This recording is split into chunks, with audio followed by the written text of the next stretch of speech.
오늘 말씀의 제목은 발락과 발람입니다. 근데 이걸 조금 풀어서 제목을 잡으면 발락의 발악과 발람의 성장으로 말씀드릴 수 있겠습니다. 그래서 앞부분에서는 이 발람이 어떻게 발악을 했는지 살펴보고요. 그리고 뒷부분에서는 어떻게 발람이 성장했는지를 한번 살펴보고자 합니다. 오늘 본문 말씀이 길기 때문에 이걸 처음부터 끝까지 순서대로 다 강해를 하면 시간이 꽤 오래 걸릴 것 같아서 필요한 부분만 발췌해서 말씀을 나누도록 하겠습니다. 먼저 지난 이제 우리가 발락과 발람의 이야기를 한 달 가까이 다루고 있기 때문에 지금까지의 내용을 잠깐 한번 정리해 보도록 하겠습니다. 이제 이스라엘의 광야 여정이 이제 막바지에 이제 도달하기 시작합니다. 그래서 그들은 여리고 건너편에 있는 모압 평지에 진을 치게 되었습니다. 이들이 출현하자 두려워하는 사람이 있었는데 바로 이 모압 왕 발락이었습니다. 이 발락이 미디안과 연합을 해서 새로운 전략을 세웁니다. 그 전략은 무엇이었냐면은 멀리 떨어져 있는 메소포타미아 지역에 있는 유명한 점술가를 데려오는 것이었습니다. 그리고 그 점술가를 통해서 저주를 선포하게 하고 그 선포로 말미암아 전쟁에서 승리할 수 있는 방법을 찾는 것이었습니다. 그래서 이 발락이 발람에게 장로들을 이제 보냅니다. 그리고 그에게 저주를 선포해 달라고 요청을 합니다. 예언자의 저주만 선포되면 자신들이 이길 수 있노라라고 생각했기 때문이었습니다. 근데 이 과정에 하나님께서 개입을 하십니다. 그것도 이스라엘 백성들은 전혀 모르게 은밀하게 개입하셔서 이 일을 이제 이끌어 가십니다. 하나님께서 먼저 발람을 찾아오셔서 내가 그곳에 가서 절대로 너의 생각대로 말하는 것이 아니라 내가 너에게 준 말만 하면 된다라고 이야기를 합니다. 이제 발락은 이제 발람을 여러 번의 초청에 의해서 이제 이 팔레스타인 지역으로 데리고 옵니다. 이런 가운데 하나님께서는 이 발람이 그들과 함께 가는 것을 허락하시기도 하고 또 이 천사를 보내서 그 길을 막기도 하고 또 여러 가지 조건을 이야기도 합니다. 하여튼 그런 중간 과정을 우리가 이제 한번 살펴보았고요. 이제 발락과 발람이 이제 만났습니다. 그래서 발락이 이 발람에게 이스라엘을 저주할 것을 당부했고 그것을 위해서 아주 최고의 대접을 해주게 됩니다. 처음으로 이제 발락은 발람을 이 바알의 산당으로 데리고 갑니다. 그곳에서 제단을 쌓고 제물을 드리고 첫 번째 예언이 선포되는데 발락이 기대했던 것과는 정반대의 예언이 선포됩니다. 그런데 발락은 여기서 포기하지를 않습니다. 이번에는 장소를 바꿔서 두 번째 장소로 가죠. 이스라엘 진영의 일부만 보이는 공간으로 갑니다. 이 소빔 들판으로 가게 되죠. 그곳에서 발락은 생각합니다. 이 장소로 옮겼으니까 분명히 나의 이야기를 잘 듣고 이곳에서 이스라엘 백성들을 저주하는 예언을 할 것이다 라고 생각을 합니다. 장소를 옮겼기 때문에 하나님의 낯을 피할 수 있을 것이다 라고 생각을 합니다. 그러나 그곳에서도 발람은 하나님의 백성들을 축복하는 예언을 하게 됩니다. 발락은 두 번이나 발람에게서 이스라엘을 향한 저주가 아니라 축복의 예언을 듣습니다. 이 정도 됐으면 이제 웬만한 사람들은 포기를 할 텐데 발락은 포기하지를 않습니다. 더욱 집요하게 매달립니다. 발락은 무슨 일이 있어도 자기의 뜻을 관철시키기 위해서 어찌 보면 발악의 수준까지 나아가게 됩니다. 그 이야기가 이제 오늘 본문에 나옵니다. 발락은 다시 신탁을 받는 장소를 바꾸면 신의 마음이 바뀔 것이라고 생각을 했던 것 같습니다. 그래서 세 번째로 이 부올산으로 데리고 갑니다. 오늘 본문 23장 27절에서 28절 말씀을 봅니다.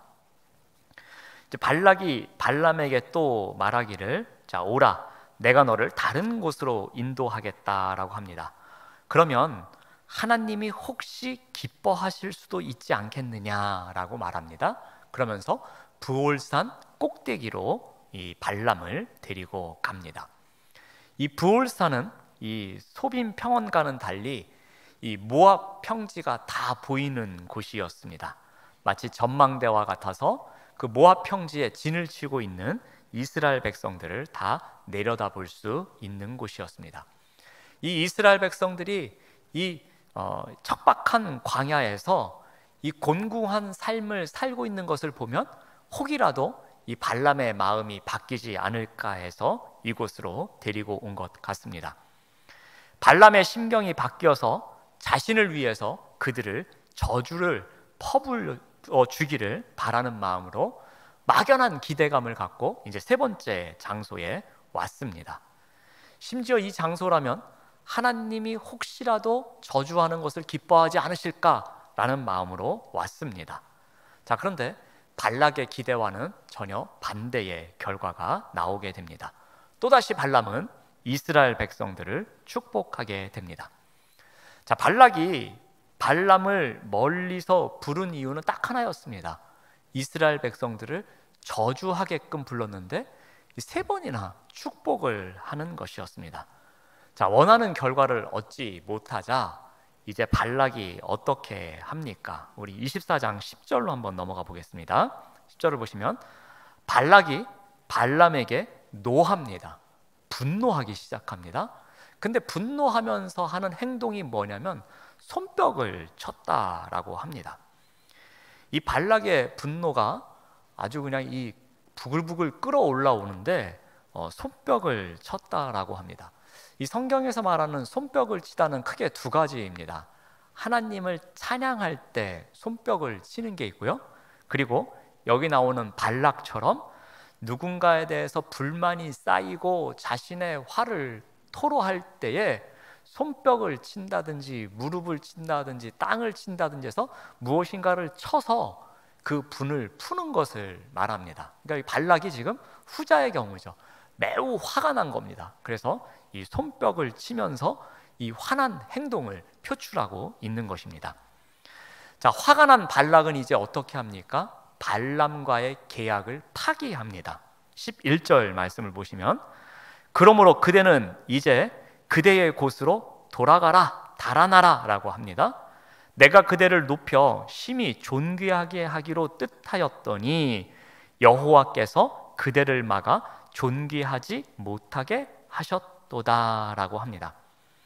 그는 발람에게 복채도 줄 수 없으니 이제는 내 고향 땅으로 돌아가라 라고 합니다. 그런데 여기서 발락의 이야기를 자세히 들여다보면 조금 기분 나쁜 이야기를 합니다. 왠지 이 모든 것이 여호와 때문이다 라면서 여호와 책임론을 이야기하고 있습니다. 은근히 여호와를 조롱하면서 여호와를 비난하는 발언을 일삼습니다. 발락은 지금 이스라엘의 하나님이 발람에게 부와 명예와 존귀하게 되는 것을 방해하고 있다라고 말합니다. 발람이 저주만 한번 선포하면은 모든 것을 존귀하게 해주고 그 명성에 어울리는 이 부귀와 모든 것을 주겠다고 했음에도 불구하고 이 모든 것을 여호와가 막고 있다라는 겁니다.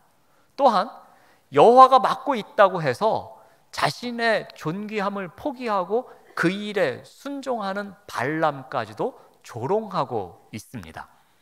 여호와 때문에 내가 존귀하게 되는 것이 이제는 빼앗겨 버렸어.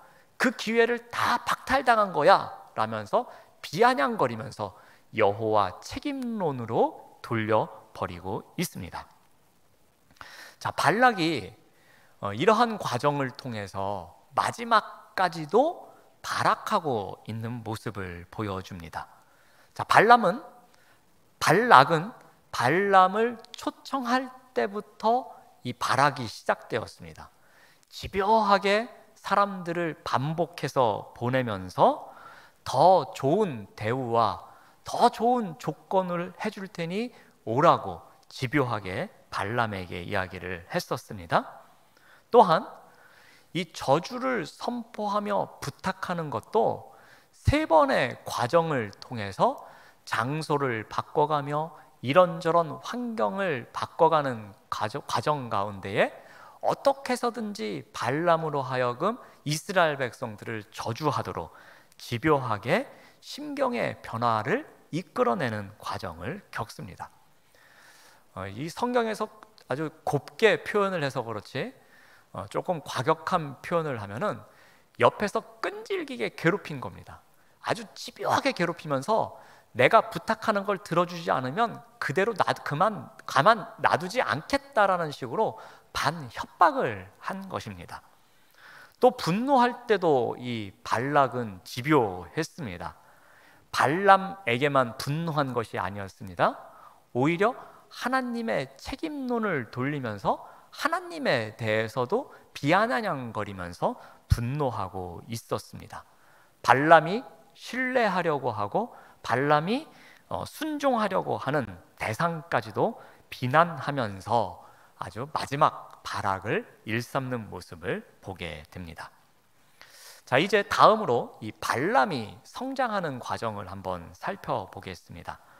이 발람이 어떻게 변화가 되었는지 한번 보면은 발람은 처음에는 이 모압 왕이 복채를 많이 주겠다는 것에 관심이 있었습니다. 겉으로는 의연한 척했지만 속으로는 거절할 수 없는 좋은 제안임을 알고 있었습니다. 그렇다고 발람이 하나님의 명령을 단호하게 거절하면서 부와 명예를 선택할 수 있는 담대함이 있는 사람은 아니었던 것 같습니다. 왜냐하면 발람이 메소포타미아에서 이 모압 지역으로 올 때에 이 나귀가 말하는 것을 통해서 놀라운 하나님의 역사를 경험했기 때문에 그 하나님을 거역하는 일을 할 정도의 배짱은 없었던 것 같습니다. 그렇지만 발람은 계속해서 기회를 엿보고 있었습니다. 그런데 시간이 지날수록 이 발람의 변화되는 과정을 살펴보면 처음에는 나의 집에 은금이 가득한 것을 기대했지만 점점 하나님의 말씀을 대언하는 기쁨을 알아가기 시작합니다. 하나님의 말씀을 대언하는 것이 오히려 내 집에 은금을 가득 채우는 것보다 더 좋다라는 생각을 하게 됩니다. 변화의 중심에서 하나님을 만나는 경험을 하게 됩니다. 한번 발람이 어떻게 성장해 가는지 그 과정을 한번 살펴보겠습니다. 우리 민수기 23장으로 다시 가겠습니다. 민수기 23장 29절에서 30절 말씀을 봅니다. 발람이 발락에게 이르되 나를 위하여 여기 7제단을 쌓고 거기 숫송아지 7마리와 순양 7마리를 준비하소서. 발락이 발람의 말대로 행하여 각 제단에 숫송아지와 순양을 드리니라. 자, 이 부분만 보면 발람이 첫 번째 신탁을 받을 때와 두 번째 신탁을 받을 때의 장면과 똑같습니다. 세 번째 신탁을 받을 때도 발람이 별반 달라진 것이 없는 것 같습니다. 똑같이 단을 준비했고요, 똑같이 제물을 준비했고요, 똑같이 그곳에서 번제 비슷한 것을 드리면서 제사를 드리기 시작했습니다. 자, 그런데 이 세 번째 신탁을 받을 때에 발람이 달라진 것이 있습니다. 그것이 바로 24장 1절에 나옵니다. 24장 1절 말씀을 보시면 발람이 자기가 이스라엘을 축복하는 것을 여호와께서 선히 여기심을 보고 전과 같이 점수를 쓰지 아니하고 그의 낯을 광야로 향하였다라고 합니다. 이 짧은 한 구절에 이 발람이 어떻게 변화의 과정을 살아내고 있는지 정확하게 묘사해주고 있습니다. 먼저 발람이 무엇을 봤습니까? 이스라엘 백성들을 향하여서 여호와께서 선하게 여기고 계시다라는 것을 발견하게 됩니다. 발람은 여기서 한 가지 중요한 것을 깨닫게 됩니다. 아, 하나님의 뜻은 이 백성들을 저주하는 것이 아니라 이 백성들을 축복하는 것이구나.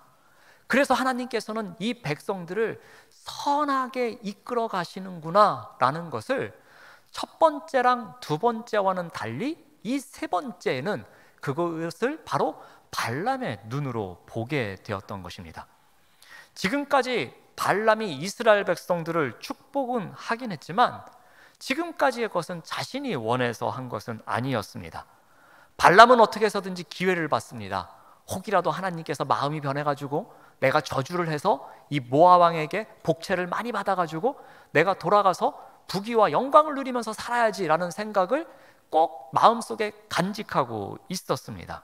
늘 돈을 받을 생각이었어요. 그래서 발람이 지금까지는 어떻게 했습니까? 점술이라는 것을 사용했어요.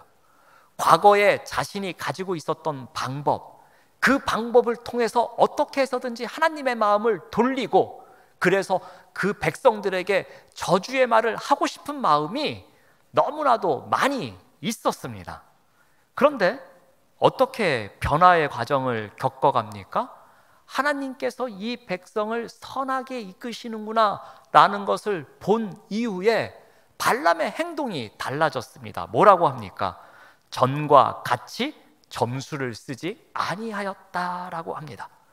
발람이 지금까지 했던 방식과는 다른 방법을 채택했다라는 것입니다. 지금까지는 그들의 결점을 찾기 위해서, 그래서 그 결점을 통해서 뭔가 복수를 통해서, 점수를 통해서 그들에게 저주가 내려지게끔 하려고 했었는데, 이제는 그 전의 방법과는 달리 점수를 사용하지 않았다라는 것입니다. 자, 그러면서 그는 어떻게 합니까? 이전과는 다른, 이제는 하나님의 백성들을 향하여서 얼굴을 바라보았다라고 합니다. 즉, 하나님의 백성들을 향하여서 열심히 바라보면서 그들의 마음과 그들의 심정과 그들의 모든 것을 느끼기 시작했다라는 것입니다. 발람은 모든 사악한 수단들을 사용하지 않고 이제부터는 그 백성들을 바라보면서 순수한 마음으로 하나님의 임재를 사모하기 시작합니다. 이스라엘을 축복하기를 원하시는 그 하나님의 마음을 깨달으면서 발람은 더 이상 사술이나 점수를 사용하지 않고 눈을 들어서 이스라엘 백성들을 바라보기 시작합니다. 하나님, 이제 저의 마음에 진짜로 진정으로 오셔서 이제부터 정말 저들을 향한 진정한 말을 내가 할 수 있도록 도와주십시오라는 마음으로 그 백성들을 바라보고 있었던 것입니다. 자, 이러할 때에 어떠한 일이 발생합니까? 우리 2절 말씀을 봅니다. 눈을 들어 이스라엘이 그 지파대로 천막 친 것을 보는데 그때에 하나님의 영이 그 위에 임한지라 라고 합니다.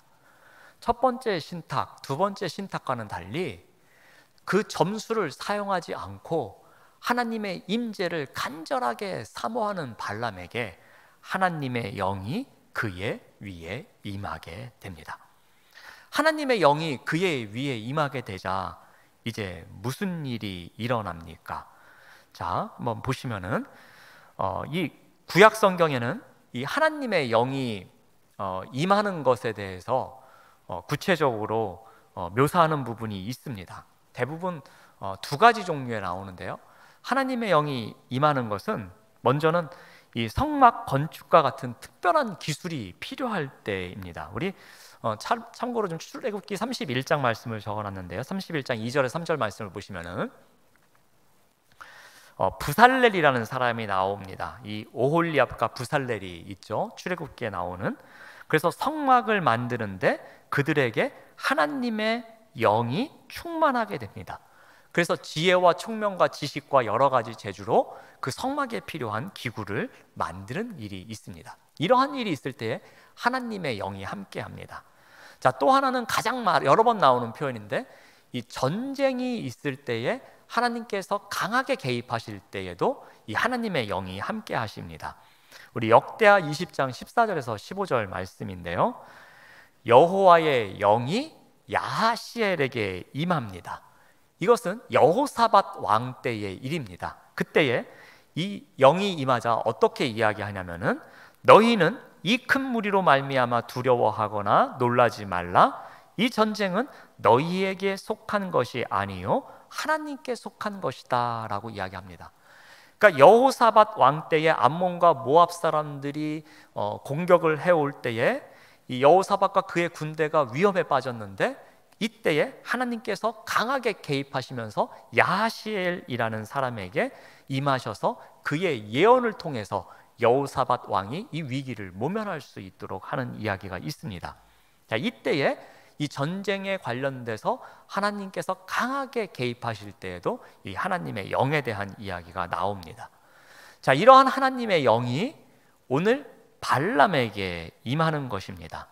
자, 이 발람에게 임하면서 어떻게 됩니까? 우리 24장 3절 말씀을 봅니다. 그가 예언을 전하여 말하되 부올의 아들 발람이 말하며 눈을 감았던 자가 말하며. 이 부분엔 조금 해석에 논란이 있습니다. 그래서 세번역 성경으로 제가 다시 한번 읽어드리겠습니다. 그는 예언을 선포하였다. 부올의 아들 발람의 말이다. 눈을 뜬 사람의 말이다 라고 합니다. 그러니까 개역 성경하고 세번역 성경하고 조금 상충하는 것 같은데, 이것을 종합해서 보면 이렇습니다. 눈을 감았던 자가 이제는 눈을 뜬 사람이 되었다라는 겁니다. 그러니까 눈을 감았던 자가 예언을 한다라는 표현이나 눈을 뜬 자가 예언을 한다라는 표현이 어찌 보면 같은 거죠. 그전에는 눈을 감았던 자이지만 이제는 눈을 뜬 자가 새롭게 예언을 한다라는 의미입니다. 발람은 지금까지 신탁을 받으면서도 제대로 이스라엘을 향한 하나님의 뜻을 바라보지 못하고 있었습니다. 즉 영적인 눈이 감겨진 상황이었습니다. 그러나 하나님의 영이 그에게 함께 하자 그는 영적인 눈이 밝아져서 예언을 하기 시작한 것입니다. 영적인 눈이 밝아지자 이제 무엇을 봅니까? 우리 5절 말씀을 보시면은, 야곱이여 내 장막들이, 이스라엘이여 내 거처들이 어찌 그리 아름다운고라고 시작을 합니다.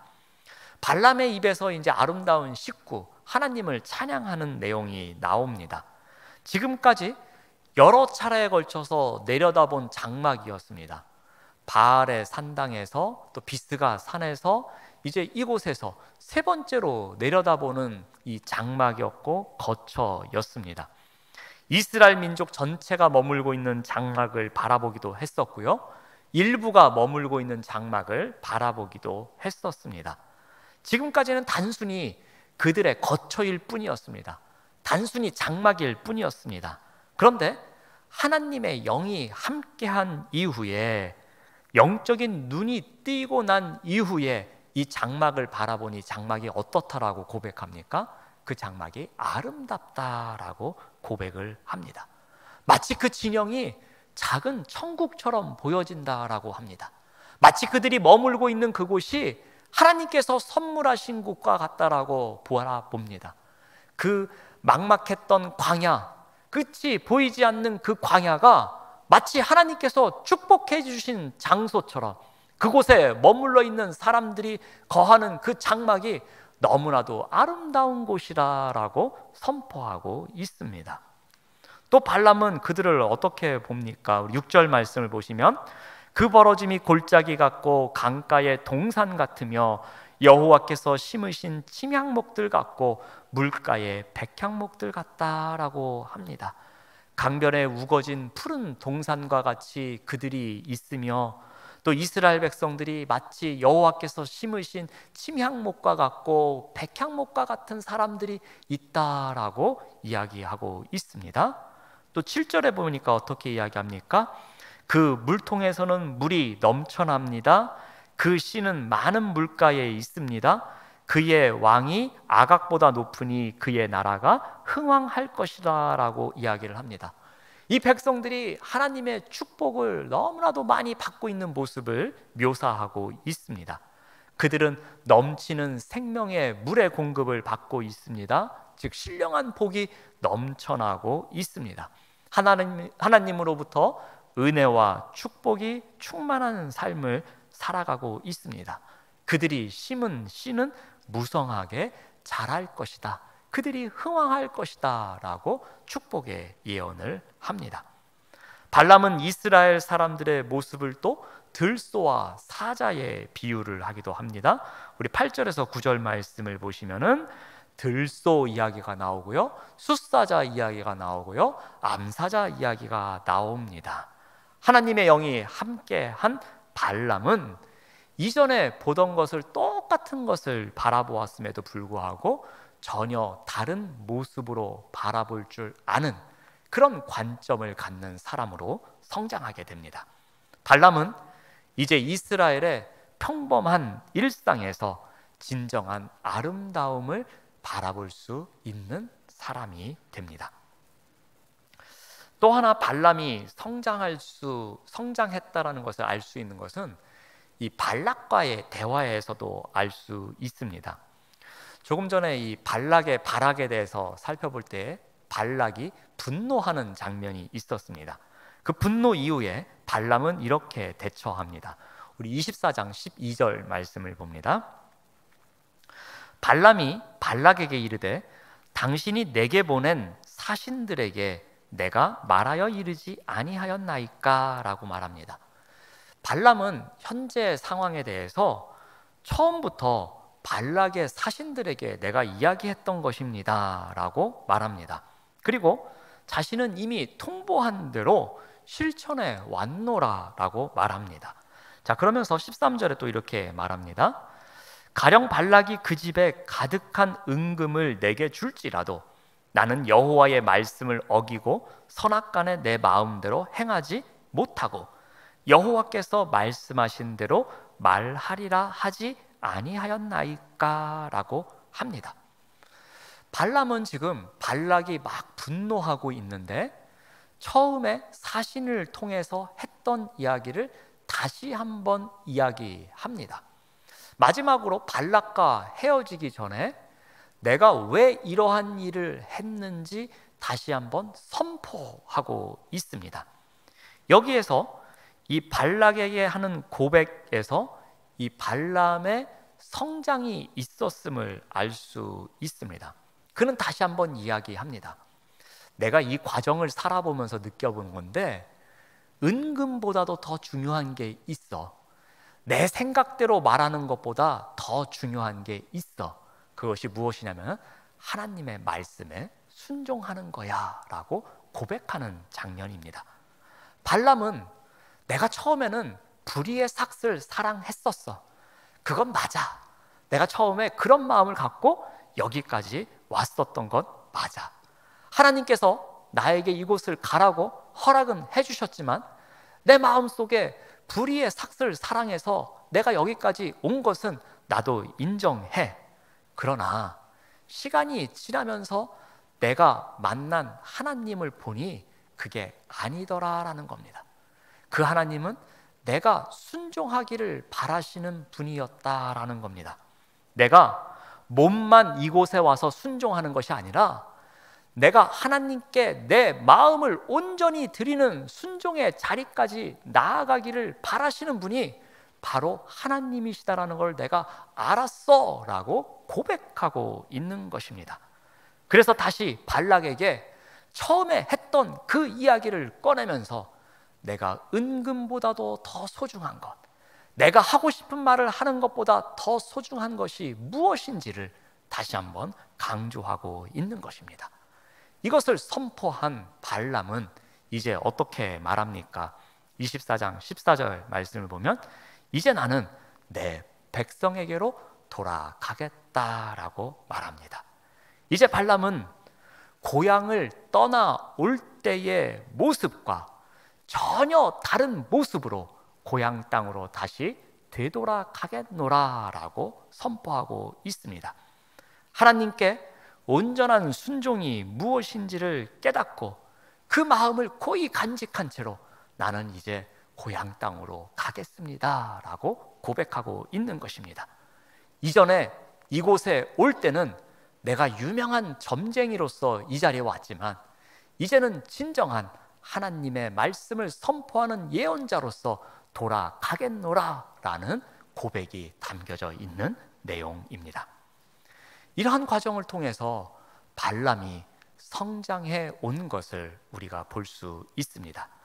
발람은 시간이 흐를수록 가득한 은금보다는 하나님의 말씀을 더 소중히 여기는 사람으로 성장해 갔습니다. 하나님도 시간이 흐를수록 진정한 예언자로 발람을 인정해 주기 시작했습니다.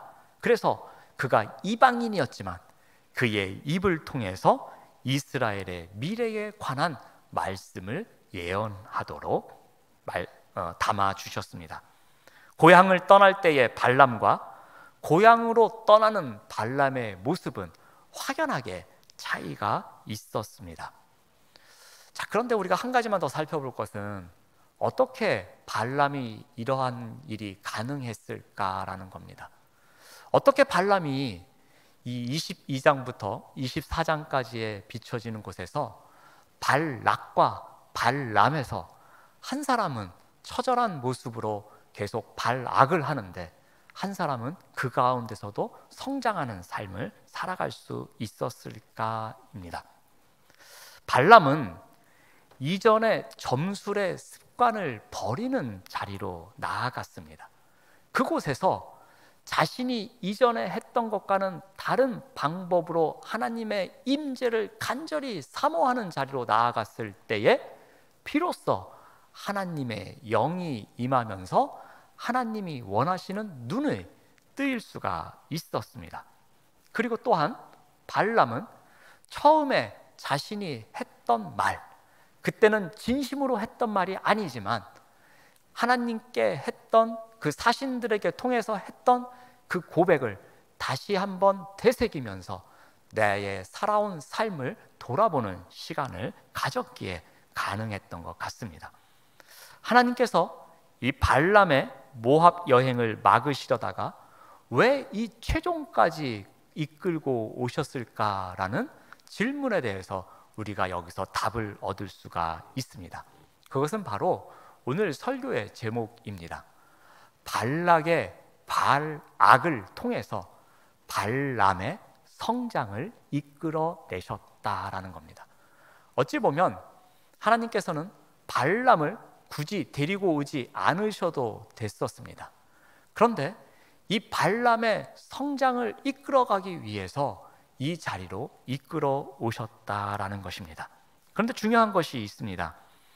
이 발락에 발악이 있었음에도 불구하고 이 발람의 성장이 있었다는 것, 이 사실은 어찌 보면 우리의 이야기이기도 하다라는 것입니다.